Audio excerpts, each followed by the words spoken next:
back to Anna Rose Reads the podcast. I am your host, Anna, and this week I am super stoked to be sharing my conversation with Brennan LaFaro, who is the author of his latest release, The Denizens, which is a really cool novel that takes a modern twist on the Salem's Lot small townishness of horror, combined with a revived, ironically, zombie trope. It's a really, really interesting book. I really enjoyed my time with it, and getting to talk to Brennan about all the intricacies of this story and his points of inspiration for it, what he drew upon to create this story was really, really awesome. Brennan's an excellent, excellent author, excellent guy. And I hope that you all enjoy this conversation as much as I did. I will catch up with you all after.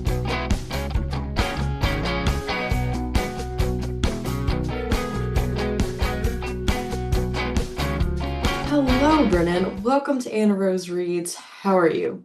I am doing great. Thank you so much for having me. I am a huge fan, and like I told you off air, you have had all the people on here. Like the episode list is just such a who's who of my gosh, I admire that person in horror. So it is an absolute honor to be on here chatting with you. Well, no, thank you so much for wanting to come on. It's so funny. Like a couple people have said things about it, and I'm like, people just keep telling me yes. I don't know why. I keep asking, and people just keep saying yes. So as long as they keep showing up, I'll keep showing up. But no, it's incredibly kind of you to say thank you. You know what it is, though? I think it's this genre. Like, people Yeah. just want to talk horror, and it doesn't matter whether you are like on a New York Times bestseller list or whether you just scribbled down your own book and self-published it. Your everyday life. You don't get to like go off to your normal day job and be like, "Hey, did you see what Stephen Graham Jones is up to?" Because nobody cares, and even if Yeah. they don't want to hear it. So any opportunity to engage with other non-normies, like no matter how big you get, I think people will take advantage of it. It's so true. It's very funny because I work in an office and I have a cubicle and I share a cubicle space with one of my she's luckily like a friend as well as a coworker. And she'll cautiously ask, like, so what are you reading this week? Because she's not a horror reader.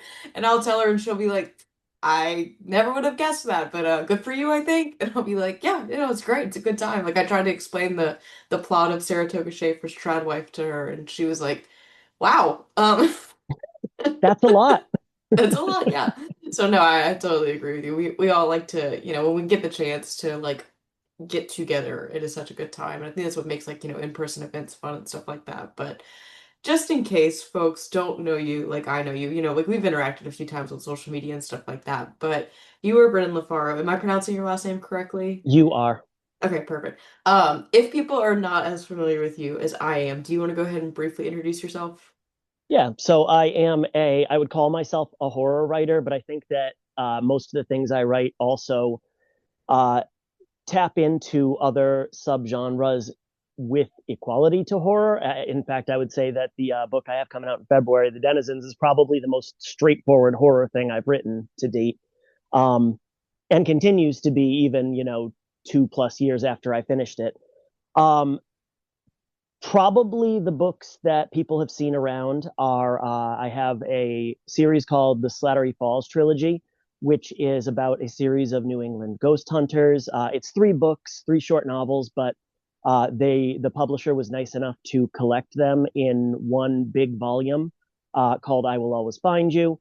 And the other thing that a lot of people might recognize is a horror western series with elements of fantasy we called the Buzzard's Edge Saga. And the first book in that series is Noose, and that uh, follows a guy in his early 20s who was orphaned when a train he was on with his parents was robbed at gunpoint. And most of that book follows his quest for revenge, but he ends up side by side with another orphan, a mute girl. And then the rest of the series is just kind of their adopted father daughter relationship growing. And that's up to 4 books at this point. That sound okay. So right now I've really been leaning into what I'm calling my alternative phase, which is my like still maintaining my like horror. alternative goth, whatever. I'm not even that goth to begin with, but anyway, still maintaining that, kind of persona. But like, I'm really into like the Western stuff right now. I don't know what's going on, but that sounds really, really lovely. So I want to talk about that for like a quick second. Yeah. What is that like? I imagine it's such a gritty experience to write a Western, like just complete, I feel like there's very little room for like I don't want to say empathy or like grace, but it's just like it feels like a very ruthless subgenre, and that could be my own preconceived like notions about it. But I'm curious how it feels to write that for you. No, I think you're dead on, and I intentionally kind of steer away from that at times. I'll be the first to admit I don't like I didn't grow up reading Louis L'Amour books. I've read Lonesome Dove. I love Lonesome Dove, but Yeah. the Western genre is not something I have a deep or had a deep, deep knowledge of before I started writing this. Truth be told, I only tried out the first book because the splatter western thing was Hmm. really big maybe 3 or 4 or 5 years ago, Yeah. and I was like, that's cool, I want to try it. And I got about a chapter into the book and I said, this is not what I write. I don't write like that bleak, depraved, splatterpunky stuff. And so I just kind of let myself do my own spin on it. And again, you're absolutely right in that there is this kind of like gritty, impassive, stalwart sensibility to a lot of Western stuff. I mean, the movie Tombstone is just such a classic, and you know, there's some drama and there's some emotion in there, but so much of it is Kurt Russell and company just kind of going in there iron faced and doing what has to be done. And I wanted to kind of allow my main character, who is, a product of losing his parents at 8 years old, growing up with a second set of parents, and then losing them too, uh, to just kind of wear his emotions on his sleeve. And then, of course, when this guy gets kind of saddled, so to speak, with No pun intended, huh? yeah, yeah. Well, no, it was intended. I'd be lying.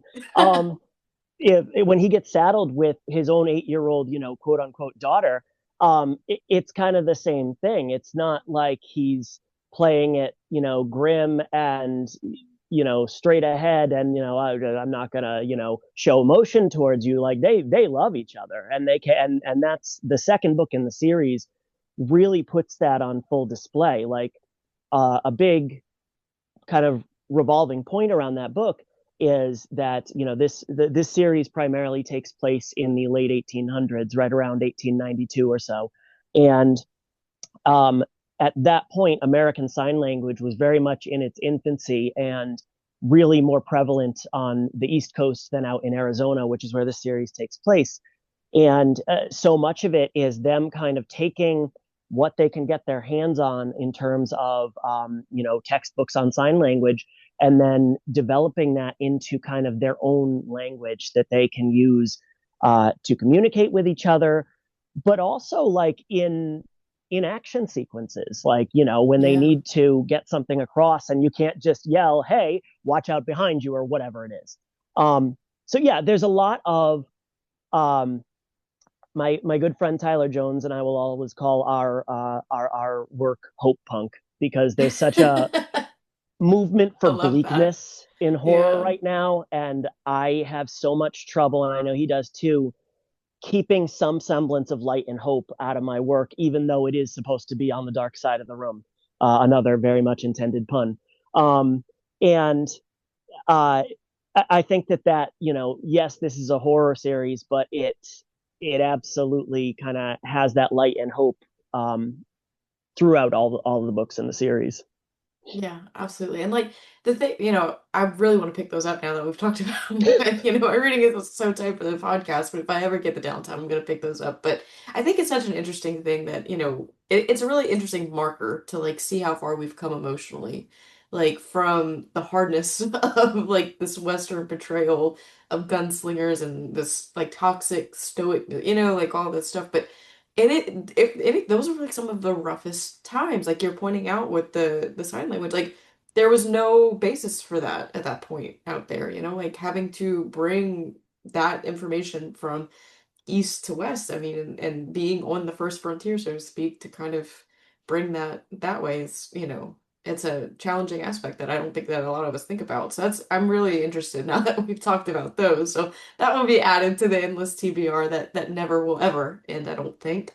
But we are here today to talk about your upcoming release, The Denizens, which comes out from Nefarious Bat Press in February. Do you want to go ahead and introduce the plot of this novel, and we'll go from there? Okay, I'm gonna try. So, the plot, the book circles primarily around a man named Sam Everett, who is a pharmacist in Atlanta, and he has a uh, chronically ill wife who he loses very early on in the book. Not a spoiler at all. That's literally within the first like 15 pages. And he, kind of toils around in the city for about 6 months and then decides that he just can't be there. There's just too much to hold on to, and he needs some kind of change of pace. Um, so he kind of looks for not just a different location, but like a completely different style, looks for, total small town life, and finds a off the beaten path little town in southern Georgia that is in need of a pharmacist, oddly enough. And he moves down there, and weird little place, but at the same time, it's he's used to the city. He doesn't know what small town life is even all about. And long story short, he comes to find out that this town, which is surrounded by the woods on pretty much all sides, there's one road that goes in and out, but otherwise it is surrounded by woods. And there is something living in those woods, and it is your, horror small town secret.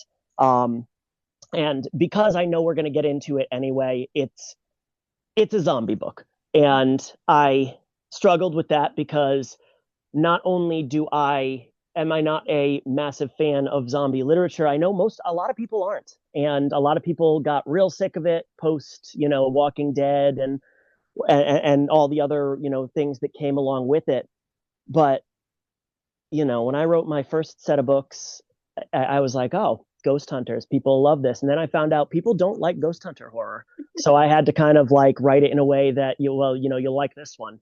And I think this is another one. Hey, it's zombies, but I like to think that it breathes new life into the genre, does something that maybe you haven't seen before. I don't think I had seen it before, and that made it a lot of fun to write and be able to kind of put my own mythos and spin on.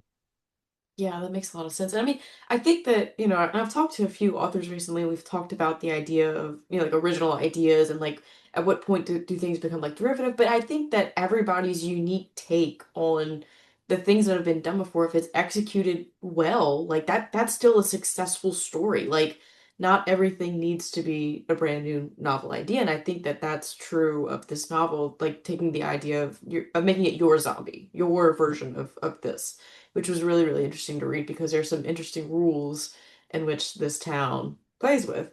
But before we get into that in particular, the big overarching theme with this novel is small town horror in a way, and small town southern horror too. And I can see you on Zoom. I know that you have King books behind you. Listeners, can't see that, but I'm assuming that you're a King fan. And he is one of those people who gets small town horror, Mhm. between the perspective shifts, the small, I call it the slice of life writing, like you get just enough exposition to see where these people are at before you just like ruin everything about them. So I wanted to talk about that aspect, this huge aspect of this book, and kind of like where the inspiration for the book came, and in particular the small town horrorness of it all. Yeah. Now, I want to jump into that. That's such a cool question. But before I do that, I'm going to tangent, if you'll forgive me. Go ahead.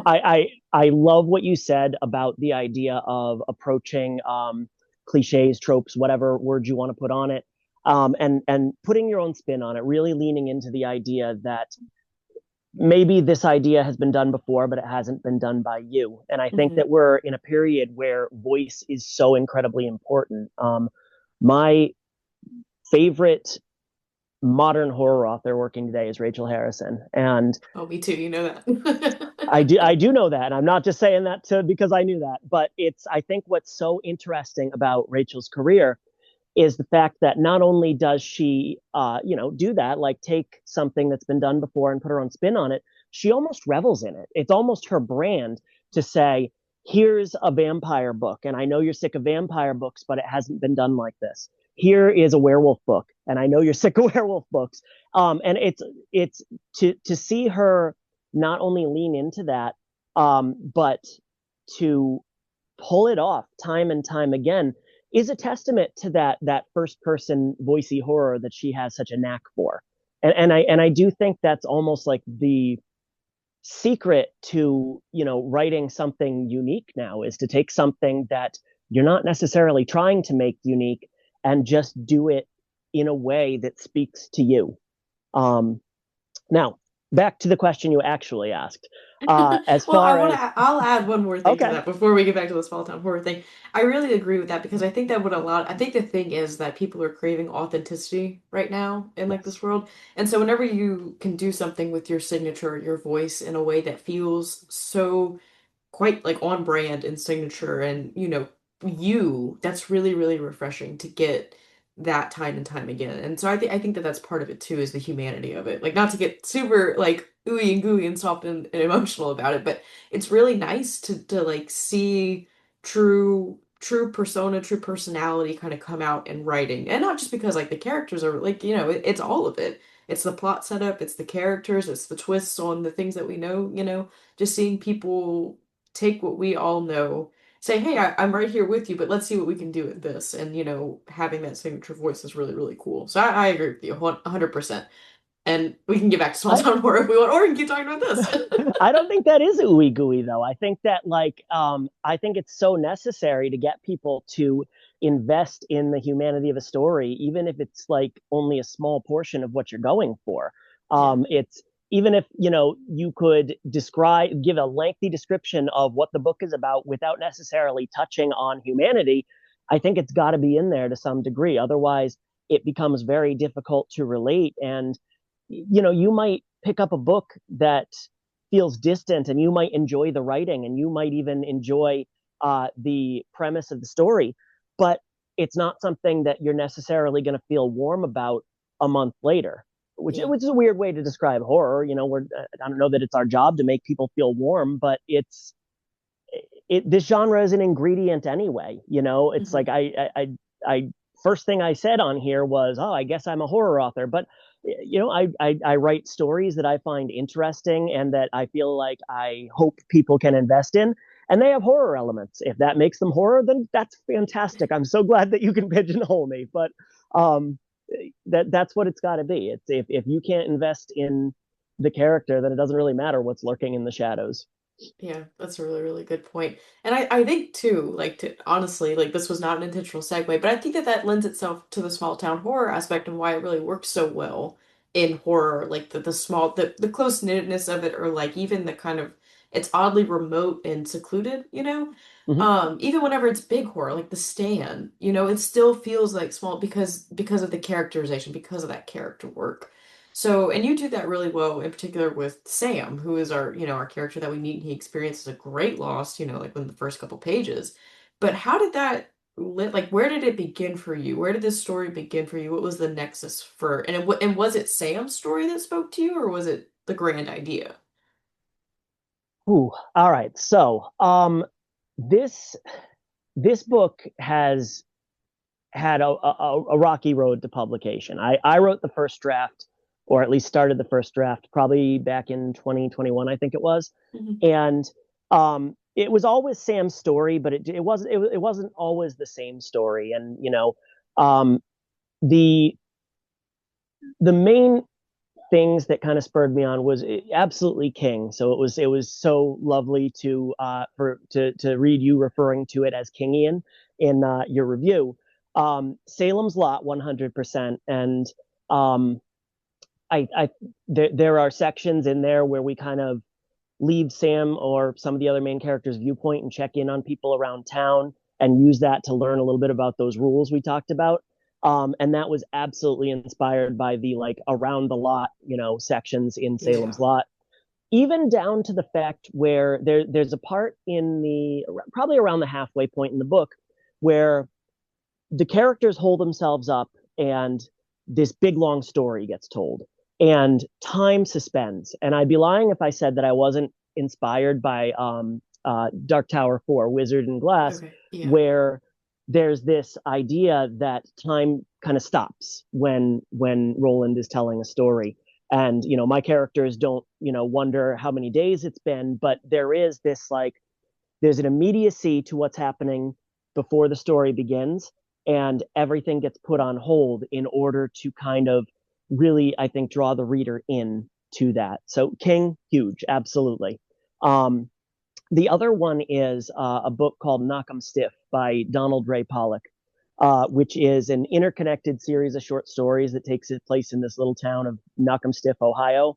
Um, and I loved the idea of doing something like that, but including horror elements.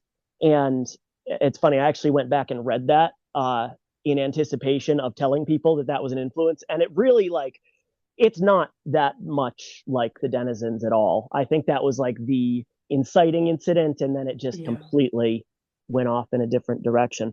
So I do mention that because the book started life as a series of interconnected short stories. There was Here's What's in the Woods. There was Kate Clark is the matriarch of the town, and here's how she rules it with an iron fist. There was this pharmacist who kind of moves in, and he's troubled by what may or may not be in his backyard. And if I'm honest with you, initially his wife was a main character in the story. Yeah. She and I just found that she didn't need to be, and that's kind of where the genesis of that first non-prologue chapter comes in.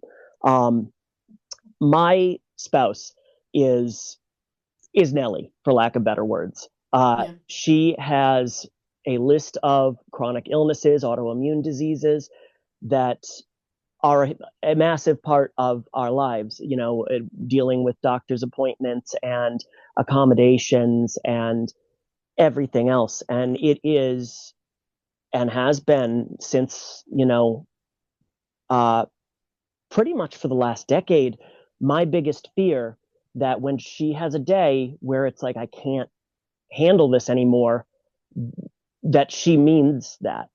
Yeah. Um, so that's, the first chapter was 100% written, what if this was me? And from there, it, obviously becomes speculative because, thankfully my Aaron is still very much with us and very much fighting and, you know, kicking some ass in terms of fighting against what's going on in the world right now. God bless her. But it was it was always a consideration to write some kind of story that would deal with autoimmune disease and chronic illness. And I nixed the idea pretty early on of writing it from the person's perspective dealing with that.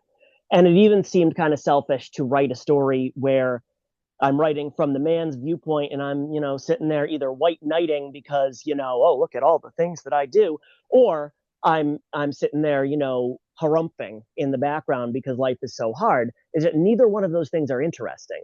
And what I needed to do is say what could happen if this worst fear were realized. Um, and then it, spun from there. Yeah. I think, in my head, I did kind of clock it reads personally. And I've, been connected with you on social media a little bit. So like I was kind of aware of those circumstances. And so I did kind of wonder how much of that was a personal kind of reflection that first chapter or so. And it's hard, I mean, my mom has MS and thankfully she's like, it's chilled out in the last couple of years. So like, I'd say the last 10 years, but like when I was younger, it's rough. Mm-hmm. And that's, the only condition that she had. I know, autoimmune conditions tend to come in bundles. They don't like to come alone. They like to bring friends. No, bring a And buddy. it's a really, really hard. way to live, when the good days are few and far between. So I totally, that particular fear that you honed in on of about what about the very big bad day, is really, it hit me hard for sure because I'd be lying if I said I haven't thought about things like that before. Mm, But it really, it starts with a capital G, all caps, grief, right? Like we are there whenever Sam experiences this loss and then his kind of resolution to be like, okay, I need to get out. I need to move on. His decision to go to Mayleen's Hollow, which is where, he ends up in the small town and all that good stuff. Um, and grief like really feels like a big passenger in this story. And I think it was interesting because typically, like with small town horror stories, a lot of what we see, and I think this is particularly kind of true with this novel in particular, is like this grasping and holding on to a way of life that may not actually serve its people that great and isn't that timely. mm, Um, and we see that with Mayleen's Hollow and how their treatment around what lives in the forest is how I'll put it. And for Sam to come in openly grieving as he is and to kind of like be introduced to that and for the rules to change for him right upon his arrival is a really interesting kind of like hinge point. So I'm curious if on how you landed with this change coming when Sam arrives, so to speak. I mean, yeah, like obviously it's crucial to the plot that it does, but like overall, that's an interesting choice to have him experience that change, you know? yeah. No, you are 100% right. It is, I don't know if I want to use the word coincidence, but it's not coincidence. Yeah. It's just like, well, what else could go wrong? And uh obviously we learned that there is this entire like mechanic sequence of events that leads up to all hell breaking loose, but it just so happens that like our viewpoint has arrived in town at pretty much the same uh moment that it's happening. And I think in a way that the purpose of that was essentially to kind of like double down on that grief as grief, almost like a cloud surrounding the person who's experiencing it, that makes them see the world in a different light. Obviously it is a complete and utter giant leap forward to say, oh, it literally sets things in motion. But since that is essentially our viewpoint character, the way it feels versus the way it is, I think ends up being extremely interconnected. And with all of Sam's parts being in close third person, um, I think that only works that way. If we did like a, omniscient step back, I know what everybody's thinking. It changes a lot of things about this book in ways that I didn't necessarily want to go. Yeah, that's totally fair. And I think it works really well, for the exposition and to like learn, like for us as well as we learn like what's going on.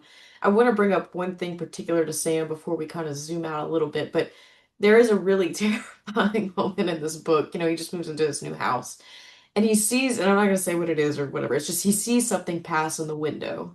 And the way that you describe that particular scene, we have a giant window in our Mm-hmm. like dining room, kind of like kitchen area, and it's set up so similarly to how you mentioned in our backyard. I mean, it's fenced in, but we have a drainage ditch with woods that run. And all it was just such a visceral scare for me because I've always been afraid of like something being and you just see that passing silhouette and you're not quite sure what it is and what it means Yeah, as a very as a very lifelike instant scare for me as soon as we land in Mayleen's Hollow. But the way that you kind of build that dread it's not quite a jump scare, I'd say. It's like a as is, kind of typical of zombies, it's a slow motion dread that like, what the fuck is that? And yeah, then, you kind of wonder. So I want to talk about like that kind of horror that exists in between a jump scare and like slow impending doom. You know what I'm talking about? yeah. And I think the brand I would put on that is something's off horror. Yeah. It almost gets lumped into the category of horror because you're reading a horror novel or watching a horror movie. If you took it out of context and you saw something like that happen in a romance novel or something, you wouldn't necessarily think twice about it. It's just that you do something like that so that it's not, over the top, beating the reader over the head with, woo, watch out. But at the same time, you are absolutely taking advantage of the fact that they want to be creeped out, Mhm. and if you can kind of harness that headspace and just do this little tweak that only works for that person in that headspace, um, like that's it. Like that's the God, saying that's the secret sounds so pompous. That's how you write a horror novel. Um, but that's what Oh, I was that's how going that scene for. works. Yeah, that's how that that's scene that's works. what I was going for the most part in, I don't know, say the first 25% of the book was just that sense of something's wrong and I'm not sure what it is yet. Yeah, and I think the other, and this kind of lines up perfectly about what I want to talk about next is, and we brought up Salem's Lot before, and I think the most memorable part of Salem's Lot for me is, that jumping, that perspective jumping that we do going on around town. We talked about that. That is what sticks out the most in my mind whenever I think about Salem's Lot because it was so many wildly different circumstances, but the same thing was kind of affecting all of them. And you have the same thing that you do in this novel with the Denizens, and that there are different people who are intrigued by the thing in the woods or things in the woods for different reasons. And so I Mhm. wanted to talk about those like perspective jumps that we get right before like all hell breaks loose because that was a really, it wasn't a big part of the book, but it was a really interesting part of the book for me. What I wanted to do with all of those is create this unbridled sense of acceptance. Yeah. Like, actually, contrary to what we were just talking about, like the vibe of every single point of view character in those short little chapters is this is normal until it's not. And it almost acts as like a hinge. It's almost like the reader feels that, there's this dread, if that's the word you want to put on it. I like it, by the way. I appreciate, if I'm told that I'm billed the dread nicely, I accept that as the utmost compliment. But there's this dread of what's going on, and then it pivots to this like, well, I'm dragging a body out to the woods and this is normal, this is what we do. Or I'm, oh, there's my dead husband and this is normal, this is what we do. And every single one of those vignettes has this moment of, oh shit, I'm we're in the viewpoint of a 50-year-old man, of a 35-year-old woman, of a 10-year-old kid, and the entire reality that they've lived with for those 10 to 50 years um, is just upended in a heartbeat. And all of a sudden, it kind of yanks that safety net away because yeah, we're in the point of view of an outsider who doesn't know what's going on. That's par for the course. But when we get shoved into the point of view of somebody who is supposed to know what's going on and they don't, like, that's unsettling. Yeah, I think even that kind of normalcy for, is unsettling because it's almost like dramatic irony. Like we obviously know something is not right, but we just can't classify it. But to everybody being so normal about it is very, very alarming. And there's been a few books I've read recently to where you are so aligned with your main character because y'all are the only ones that are, are like really freaking out about something. There's nothing that bonds people together being like, this is fucked up, right? And everybody else is just, this is just another Tuesday or whatever. So it was a really interesting piece to see how it affects everybody, like you said, from 10 to 50, so to speak. And their, for lack of better words, acceptance or their, intrigue or their lack of care, like you cover the spectrum with them. So that was a really interesting piece. And then, once that kind of we visit them, we really kind of hone in on some other major key players who know about, what's up in Mayleen's Hollow. And in particular, there's two women, two very strong women that I really, really enjoyed reading about, and that is Anne and Kate. And I'm treading very lightly because their role within the town and all these different things is a very big part of the ending of the book and the spoilers to what's going on. But I just wanted to open the floor for you to talk about them and what writing them felt like. As strong as they were, they're not perfect. They've got flaws and they kind of have quirks in their own ways, but they were really big, pillars of this story. So I wanted to just hear you talk about them for lack of a better question. That's what I was going for. They are my two favorite characters in the book. Um, Obviously Sam is our viewpoint character, but I he was a lot of work to really like flesh out and make interesting, and I think maybe part of that stems from me putting myself into him and like almost like assuming Mhm. rather than making clear what was going through his head and his actions, almost just like kind of assuming. Yeah. um Anne is this non-stereotypical Southern person. She's extremely well spoken, like borderline aristocratic. And I suppose this is mild spoiler, but like we find out very early on, that she comes right out to Sam and says, "Hey, this is no secret. Everybody knows this, but I killed my husband." And obviously he's a little taken aback by that. And she said, "Don't worry, everybody knows, and I'm not in jail, so it's fine." And she is. I should also mention she is the person who, the reason that that pharmacist job was open is because her husband is no longer among the living, and she inherited the store and brought Sam in. So I suppose that could be our hinge. Yeah. Technically, it works. Should have thought of that 20 minutes ago. Um, but I love Anne, and Yeah. we mentioned um, Southern small town stuff, and I'm not a Southerner. I have been to the South. My sister and her husband. Her husband was stationed in Valdosta, Georgia, and I have been there. I think it's a an oddly magical place. And what I It always come is, back to yeah. when I think of that is the fact that, contrary to where I live, this is an area of the country where you can walk out your front door in the morning and you have to stop and you have to look both ways because there just might be a dinosaur in your yard. Like the fact that there are alligators roaming free, like it's so, we're in the same country and it's just so different than what somebody in New England is used to. Um, so I would consult with her. She would she made sure that I didn't call that I didn't call a Coke a soda and things like that. Yeah. Um, and uh, I had a friend from that area read it, and one of the things he pointed out is he said, "Hey, a Southern woman wouldn't be so blunt as to say like I killed my husband." I said, "Yeah, you're probably right, but Anne would."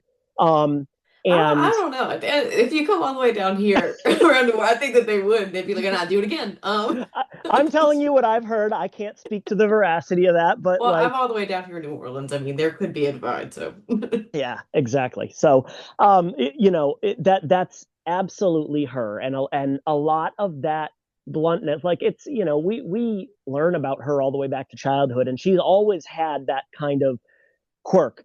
But at the same time, it's revealed later on what really, drives her to be like, I don't have time for mincing words. I'm not going to beat around the bush. Here's how it is, and here's how it's going to be. Um, with Kate, uh, she is, kind of that figurehead that I mentioned earlier, the matriarch. She kind of like runs the town. And she's got her three boys, and it's never really gone, deep into, but they almost run it with this mob mentality. Like, hey, we keep you safe and we bend the rules. We kind of get to do what we want in exchange for keeping, the town protected and keeping, business flowing in this weird little isolated borough that shouldn't have business flowing in. And uh, she is almost kind of that polar opposite where she's bright, but she like intentionally speaks with this twang and mhm. and really leans on her ain'ts and stuff like that. And where I had fun with Kate was, depending on the situation, changing up her language and having her, sometimes speak in this country's southern drawl that, is almost nonsensical because of how like how much it's leaning into these like weird metaphors and stuff like that, versus when she's in a situation where she cleans that up. which is almost the opposite of what you'd anticipate. Like, somebody might speak, eloquently, but it's an act. And then as soon as they get into the shit, then they're going to, kind of fall back on their instincts, I suppose, and maybe speak a little less formally. But yeah, no, what's cool about Kate is she's very rough around the edges, and she loves her kids unabashedly, but has, I does a lot of like kind of joshing around with them and like giving them shit and, making sure that they don't get too big for their britches. Yeah, no, she keeps them in line. I think that's interesting though, because like both of these women, I feel like have traits of like some of the women I know. It's like I know so many women who are so to the point. They don't beat around a bush at all, and that makes me think of what we talked about. But also, like what you were saying that like situational awareness. I think in particular, especially with women, like I think being able to like read a room and like read a situation, and in particular, with the role that these women play, like they're kind of both in a position of power-ish whenever we Mm-hmm. get to them. Um, they need to be able to move throughout the town and its people in a way. And so I think that that quiet smartness or like that cleverness, whatever you want to, call it, about being able to kind of camouflage and morph into whatever the situation calls is a really unique thing to read. And I think that's what made them really interesting is that dynamicness, like their ability to do that. And I thought of another thing I wanted to bring up to you whenever we were talking about this, because they both feel a little rock and roll. They both feel like kind of, badass characters. And then you have Sam who rolls in here. He's listening to his jazz. And I think even one of them makes a remark to him, and it's like, jazz, really? Like whenever they get Yeah. in a car and it's playing, and he's like, yeah, I listen to it all the time. They're like, gagging with the spoon or whatever. Music does play a role in this book. Mm-hmm. Sam's very intentional with his jazz, and I've seen you post about it on social media about, mentioning certain things whenever you do. And I know that you teach music as well. So I wanted to ask about the role of music in this book and how it kind of flowed for you and when you drop certain. And look, I would love to say that I recognized everything that's in the book, but I am not as well versed in music as I am in books. So, I'm just curious as to how you pick what would go where in the book. No, there was certainly a balance of like, here, here's a name that people know versus here's a name they won't. Yeah. Um, and some of that was being snobby, and some of that was variety. I I have not done it yet, but I do plan on putting together a playlist to Yeah. kind of share out with the release of this book. Because every chapter, including the prologue, is named after what's called, forgive me for over explaining for Oh no. anybody who I doesn't asked the question. isn't aware, but what's called a jazz standard. So much of jazz is, certainly original composition, but a lot of it is covers, basically playing a very popular song. I mean, the artists of like the 30s through the 60s just absolutely made their bones on playing songs from the 20s and modernizing them. So all of those songs are generally regarded as jazz standards, with a couple exceptions. And they all have, for everyone, I have like a version that I had in mind when I chose that title. Um, as far as the role of music, in regards to Sam, I love when a character has a thing, Yeah, which is a so bit. broad. I like how you Yeah. said, yeah, but that's not like that doesn't mean anything. But No, no, no, I like, think I think it is though, because I talked who I was talking to I literally was just talking to somebody about this, that it's so fun when you can it gives it texture and it gives it life. And like yes, we know people who like certain friends, like when you see that one thing, you're like, oh, I need to text them. I just yep, saw this. And that is like what you give Sam is like, if Sam had some friends who passed by a bar and heard jazz music coming out of it, they'd text him and be like, hey man, just yeah, heard, whatever. It's a fun thing. loser. Yeah, no, one of the what it made me think of after the fact, because this is a new book, but Daniel Kraus and George Romero's Pay the Piper. He Yeah. had a character in there that was like obsessed with John Wayne movies, and Yeah. and it ties into the plot, but like even if it didn't, it's so interesting the way that that character uses it to relate to everything and has this like encyclopedic knowledge of It was John Wayne so movies. so on brand for a Cajun man too, by the way, may I just add. Like so like God, I know that man. Like oh my God, I died when I I read could gush that. about that book and the way he Yeah, wrote it, or at least the way he kind of finished it. But and you know what? But like I said, it's like that's his thing, and it could stand alone. But obviously, it's a little more interesting if it ties to the plot.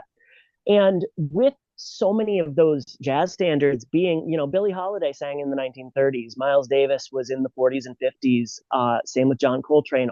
Most of those artists, the most recent song that's referenced is from 1998, and the majority of them are considerable decades more than that. And I think that it ties into that idea of like being tied to the past, being grounded to the past. Um, you know, there's a place where Sam moves in and sets up his piano, and he starts playing Autumn Leaves. And I don't remember when Autumn Leaves was written, but that's Johnny Mathis. That's got to be like the 30s. And the first thing he does is take himself back, um, years and years and years, and play something that the majority of people would consider extremely dated. yeah.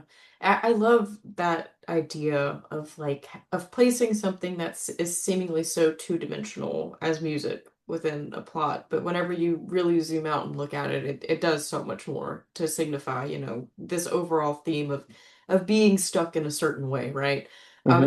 that's like a huge thing for southern towns, right? Small towns. And I think, I want to talk about the end of the book in broadest terms that we can, Um, this book is about change and about kind of, having grief, but like making the or finding the resolve to let go and finding like a different way to live life than what, it there's a saying that's I mean it's that if it ain't broke, don't fix it kind of thing, but it's always been done this way isn't always the right way. Mm-hmm. So I feel like that's what this book kind of really is about, by the book's end. I mean, it's about a lot of things, but that was the thing that really spoke to me.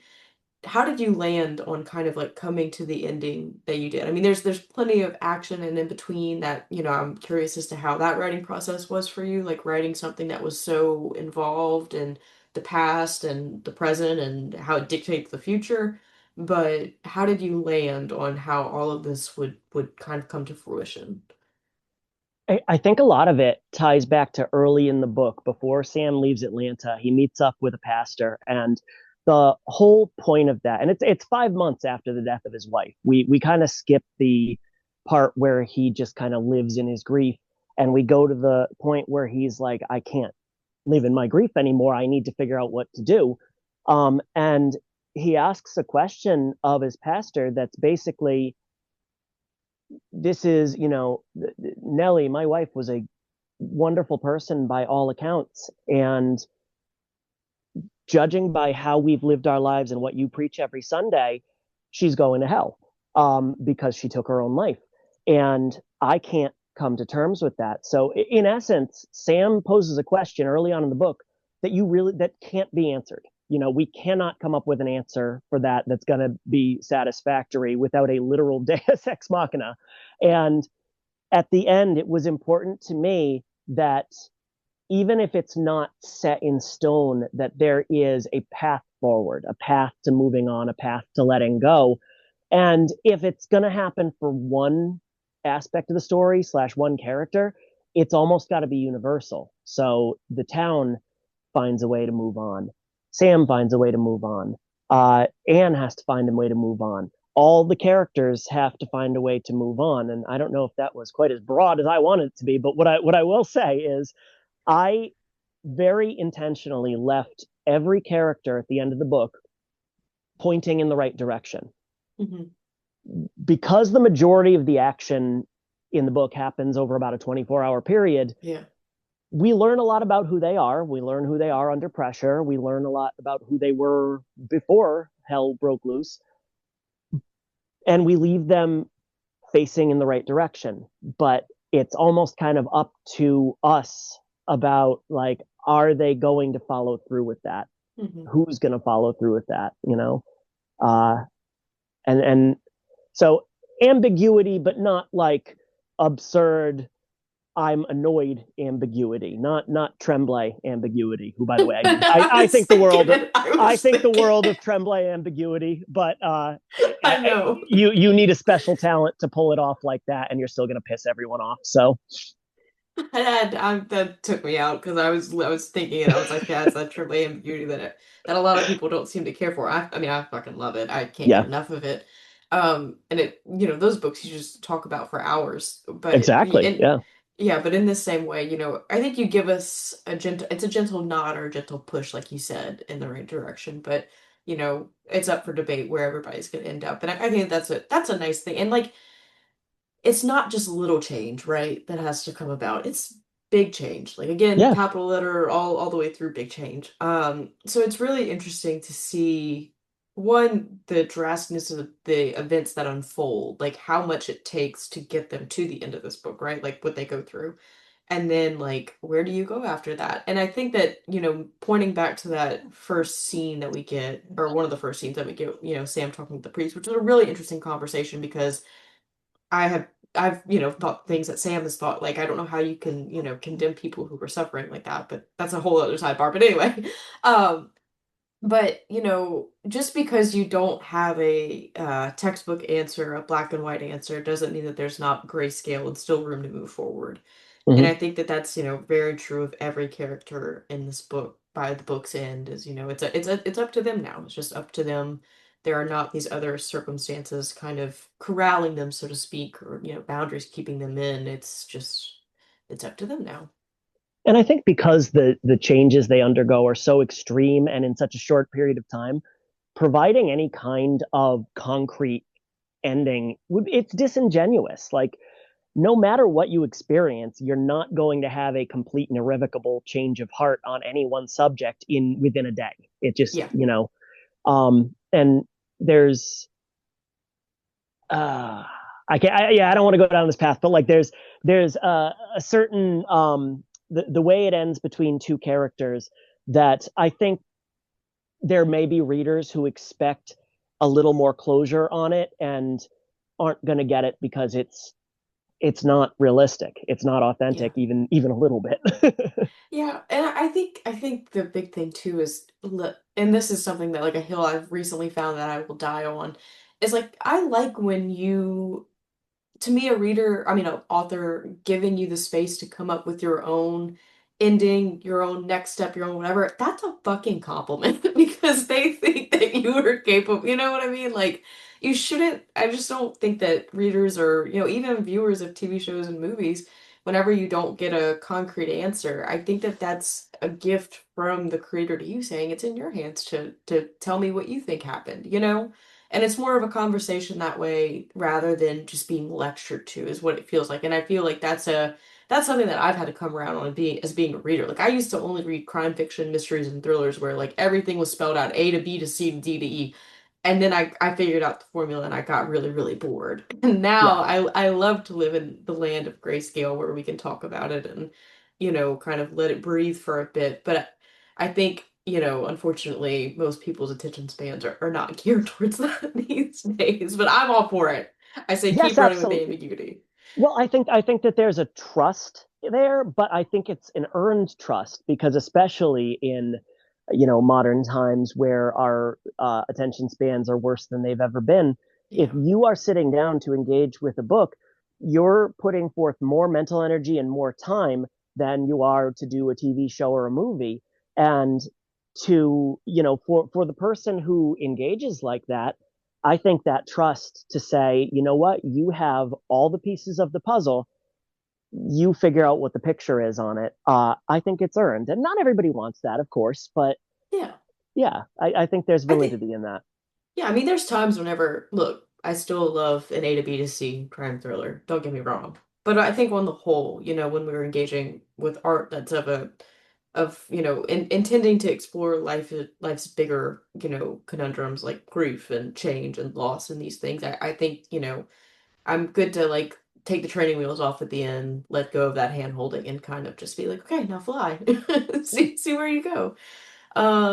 But yeah, no, I really enjoyed this read, and I really, I there is a Kingian quality to this book, from the cadence and the perspective and the characterization. It just, it has that small town feel with your own signature take on zombies, so to speak, and what that means, in a bigger metaphorical sense, for the town and change and all that good stuff, which feels very timely in today's day and age. But was there anything that we did not cover about the book that you wanted to touch upon before we start to wrap up? Oh my gosh, I can't imagine. Yeah, I'm sure there's something because it's the longest thing that I have put out to date. Hmm. But I feel like you and I have traversed this lovely little run around the town that I hope will intrigue people and draw them in to see that kind of king comfortability with a little bit of a new spin. And when we say Kingian, we don't mean that it's going to be like Cell, because nobody likes that book, unfortunately.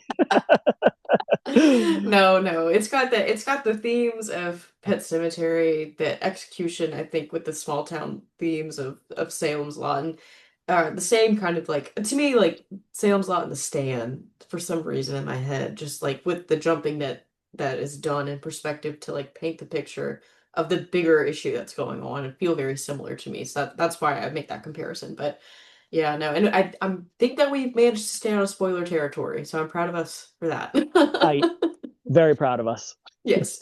So, Rita, what can folks expect from you this year? Like, do you have any like book events that you're attending? Is there any short stories or anything else that we should be on the lookout for you? Like, what else is going on in 2026?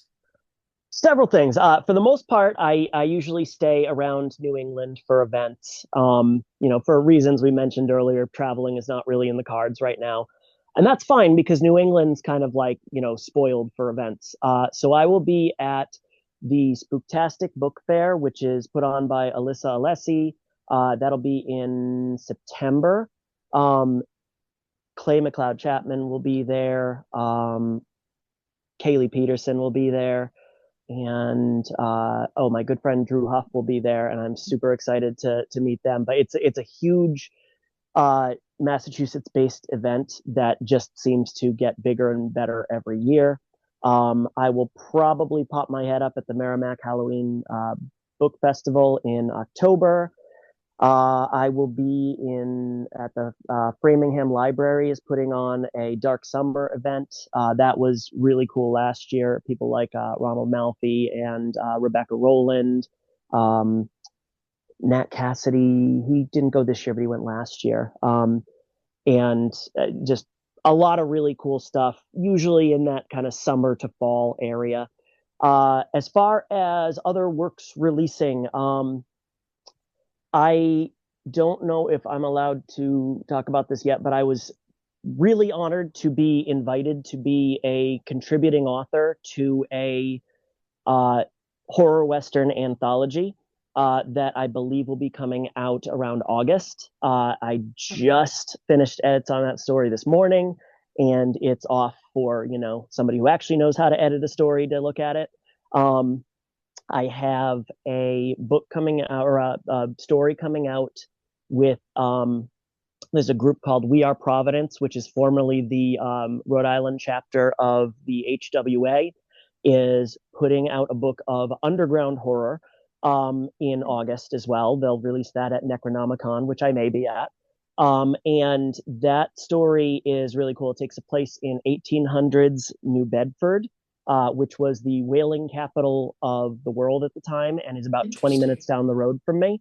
There are tunnels that run underneath the city, and nobody really knows what they're for. But one suspected use is for sailors to dock in New Bedford, sneak into a pub, knock somebody over the head, take them down to the tunnels, and sneak them out and put them, basically Shanghai them into service. So this is a story about that, and wouldn't you know it, it goes wrong. Uh, I also have a book out in June that is I'm really excited about. I was asked to write an entry in a series called Try Not to Die, which is essentially choose your own adventure. So I Nice. wrote a book in the Slattery Falls universe that is choose your own adventure. It was crazy fun, but also like a lot more tricky to keep track of than I expected. And my favorite aspect of that is my younger son, who is 13 and very much into art and uh, hopes to work in comics someday. Yeah. The publisher uh, not just allowed him, but hired him to do illustrations for the book. So he's Oh, going to that's be in awesome, there. man. He's literally hard at work on it right this minute. Um, and it's so cool to collaborate with one of my kids. Um, Yeah, that's awesome. so relatively busy 2026 now. I just got to figure out what's coming out next year. Yeah, that makes sense. And that's always my next question is like, are you working on anything that you can talk about yet? But I know that that's always a tricky question. So, For the most part, I'm in short story territory, but I have two finished novels that I plan to spend a few months tearing, not necessarily tearing to the ground, but revamping quite a bit so that I mhm. can start shopping them. One is a supernatural crime noir set in Providence with uh, gangsters and old gods, old Celtic gods. The other is a semi vampire novel. It's almost like if anybody's read Dan Simmons' Carry On Comfort, it's technically vampires, but a little bit more of like the mind control aspect of vampires and some possession thrown in there for good measure. And that one's called Daisy. Very, very cool. Well, those both sound very, very interesting, and I'll, keep my eyes peeled to see what happens with those. But that's how you have a very busy 2026, and you've got lots of irons in the fire, so to speak. But I'm really excited for you, and I'm really excited for the Denizens to make its way into the world. I think people will really enjoy it, the same people who enjoy stories like Salem's Lot. So that's really, really exciting. Thank you so much for answering all of my questions and all of the little tangents that we go on. I think that the tangents make the podcast is what I tell They're the best part. everybody. So I think that it's always a good time when we can kind of, run the gambit on a book without spoiling anything too bad. But thank you so much, Bren, for your time, and I am thrilled for you.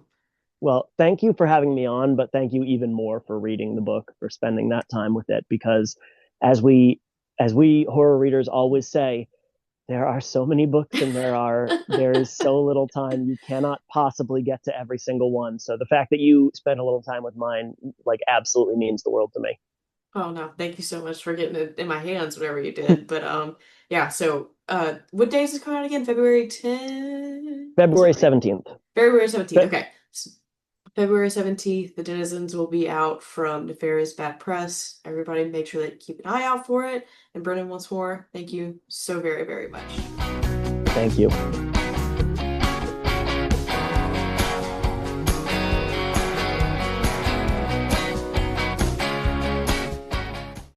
And again, another really, really big thank you to Brennan for coming on the show and chatting with me about zombies and small town horror and dread versus horror and jump scares and all the other fun little side tangents that we had about this book. It's a real delight to get to chat with Brennan. I feel like I've been social media friends with him now for a hot minute. So getting to converse with him on such a, deep topic of our interest, horror, right? Is such a good time as always. Next week, I will be back with a new episode for you all on Tuesday. Um, I am very excited to be sharing Angela Sylvain. She'll be coming on, and we're going to be talking about two of her books, actually, Frostbite and Cold Snap, which these books I love dearly. They are so much fun, but so emotional, and just like punch you right in your 90s X-Files loving heart. It is a grand time, and I can't wait to share that conversation with you all as well. So until then, I will see you all. I hope that you all have a lovely week. I hope that you all are staying safe, staying warm, because some of you, my friends, are getting snow. Meanwhile, it is sunny and 75 here. If you're hot, hope you're staying cool. And until next week.